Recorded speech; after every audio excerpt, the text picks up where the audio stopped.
টি-20 বিশ্বকাপ 2026কে কেন্দ্র করে বাংলাদেশের কোনো সাংবাদিককে আইসিসি মিডিয়া অ্যাক্রিডিটেশন দেয় নাই। অর্থাৎ এই বিশ্বকাপ টি-20 বিশ্বকাপ 2026-এ বাংলাদেশের কোনো সাংবাদিক লাইভ নিউজ কভার করার জন্য যেতে পারবে না। এবং এটার কারণ হিসেবে আইসিসির একজন মেম্বার নাকি জানিয়েছেন, বাংলাদেশের সরকার যেহেতু বলছে যে বাংলাদেশিদের আসলে ভারতের নিরাপত্তা ইস্যু আছে, যে ইস্যু দেখিয়ে আসলে বাংলাদেশ ভারতে খেলতে যাবে না বলছে এবং বিশ্বকাপ বয়কট করছে, সেই ইস্যু দেখেই তারা বাংলাদেশি সাংবাদিকদের মিডিয়া অ্যাক্রিডিটেশন দেয় নাই।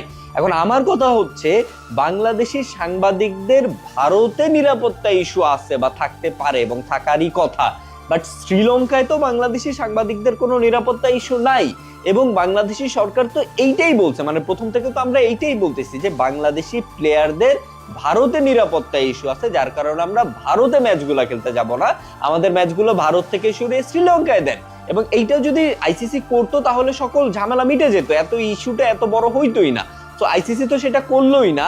এখন বাংলাদেশের সাংবাদিকদের মিডিয়া অ্যাক্রিডিটেশন দিল না, যেই কথা বলে যে বাংলাদেশি প্লেয়ারদের নিরাপত্তা ইস্যু। এখন আমাদের নিরাপত্তা ইস্যু ভারতে আছে, ভারতে যেই ম্যাচগুলো সেটার জন্য আপনারা মিডিয়া অ্যাক্রিডিটেশন দিতেন না। বাট শ্রীলঙ্কায়ও তো টি-20 বিশ্বকাপের অনেকগুলো ম্যাচ হবে ভাই, সেই ম্যাচগুলোর জন্য আপনি আমাদের সাংবাদিকদের বা বাংলাদেশের সাংবাদিকদের কেন মিডিয়া অ্যাক্রিডিটেশন দিবেন না? এটার কি উত্তর আপনার কাছে আছে? মানে টি-20 বিশ্বকাপটা তো এখন দুইটা দেশে হচ্ছে, ভারতে এবং শ্রীলঙ্কায়। আমাদের যত সমস্যা, যত ইস্যু, সবকিছু তো ভারত কেন্দ্রিক। শ্রীলঙ্কায় তো আমাদের কোনো সমস্যা নাই, না আমাদের প্লেয়ারদের কোনো নিরাপত্তা ইস্যু আছে শ্রীলঙ্কায়, না আমাদের সাংবাদিকদের নিরাপত্তা ইস্যু আছে, না আমাদের বাংলাদেশের মানুষ যদি শ্রীলঙ্কায় টি-20 বিশ্বকাপ দেখতেও যায় সেইখানে বাংলাদেশি মানুষের কোনো নিরাপত্তা ইস্যু আছে। শ্রীলঙ্কা নিয়ে আমাদের কখনো কোনো সমস্যা ছিল না, এখনো নাই। তো আইসিসি এই যে একটা কাজ করলো, এই কাজটার মাধ্যমে আইসিসি আরো স্পষ্টভাবে প্রমাণ করে দিল যে আইসিসির আসলে নিজস্বতা বলতে কিছু নাই, আইসিসির নিজস্ব মতামত বলতে বা নিজস্ব আসলে রায় দেবার মতো কোনো ক্ষমতা আইসিসির নাই। আইসিসি যে কমপ্লিটলি ইন্ডিয়া দ্বারা পরিচালিত এবং প্ররোচিত, এইটা খুব স্পষ্টভাবে আরো একবার প্রমাণ করে দিল আইসিসি। হয়তো আপনি দেখেন যে বাংলাদেশের ম্যাচগুলো যদি ভারত থেকে সরিয়ে শ্রীলঙ্কায় দিত তাহলে এই ইস্যুটা এত বড় হইতোই না। আমরা শুরু থেকে এইটাই বলতেছিলাম, সেইটা আইসিসি করলো না কেন?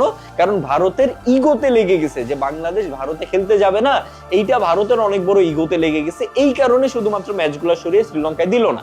এখন আবার দেখেন, ম্যাচ যেহেতু মানে টি-20 বিশ্বকাপ যেহেতু দুইটা দেশে হচ্ছে, ভারতে আমাদের সমস্যা, শ্রীলঙ্কায় সমস্যা নাই। সো বাংলাদেশের সাংবাদিকদের মিডিয়া অ্যাক্রিডিটেশন শ্রীলঙ্কার ম্যাচগুলোর জন্য চাইলেও কিন্তু দিতে পারতো আইসিসি, কিন্তু দেয় নাই।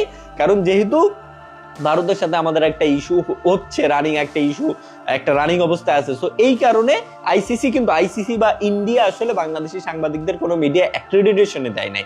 অথচ আইসিসি যদি সত্যিকার অর্থে পুরো ক্রিকেট কান্ট্রির জন্য, পুরো ক্রিকেট ন্যাশনের জন্য হইতো, আইসিসি যদি সত্যি ইন্টারন্যাশনাল হইতো, তাহলে অবশ্যই ওই ইস্যুর সাথে এই ইস্যু কানেক্ট করতো না। বা ভারতে যেহেতু সমস্যা, তো বাংলাদেশি সাংবাদিকদের অন্তত শ্রীলঙ্কার ম্যাচগুলোর জন্য হইলেও মিডিয়া অ্যাক্রিডিটেশন দিত, বাট সেইটা তারা করে নাই। এবং আইসিসি এইটা খুব স্পষ্টভাবে বারবার প্রমাণ করে দিচ্ছে যে আইসিসি মোটেও ইন্টারন্যাশনাল কোনো ক্রিকেট কাউন্সিল না, আইসিসি পুরোপুরি একটা ইন্ডিয়ান ক্রিকেট কাউন্সিল।